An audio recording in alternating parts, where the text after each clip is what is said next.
சுட்டு விட்டு கலட்டா பண்ணிட்டு இருக்கிறீங்க. ஏய் நிறுத்துறியா? அடிக்காத. ஒவ்வொரு முறையும் ஆள் இல்லாத ஆம்புலன்ஸ் ஈக்கிட்டு தம்பி கம்ப்யூட்டர் போங்க. நம்பரை குறிச்சு வச்சுங்க. நம்பர் குறிச்சுக்கீங்க. நம்பரை குறிச்சு போலீஸ் ஸ்டேஷன் கம்ப்ளைண்ட் கொடுங்க. ஏய் தம்பி எதுவும் பண்ணாதீங்க. வேணுன்னு கூட்டத்துக்குள்ள கலாட்டா பண்ணிட்டு இருக்கிறீங்க. போங்க போ போ போ. ஒவ்வொரு முறையும் நான் பொதுக்கூட்டம் போடும்போது ஆம்புலன்ஸ் விடுறது கேவலமா இல்ல இந்த அரசாங்கம்.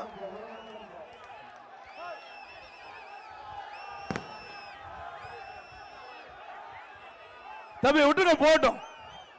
போட்டு கேவலமான அரசாங்கம். அரசாங்கம் எதுக்கிறதுக்கு தில்லு வேணும். அரசு நீதி எதுக்கு வேணும். அதை விட்டுட்டு கூட்டத்துக்குள்ள ஆம்புலன்ஸ் விட்டு விட்டு ஒவ்வொரு முறையும் பிரச்சனை பண்றதா. இந்த டிரைவர் இதெல்லாம் குறிச்சு வச்சுக்க. நம்பர் குறிச்சு வச்சுக்க. யாருன்னு அப்புறம் பேசிக்கலாம்.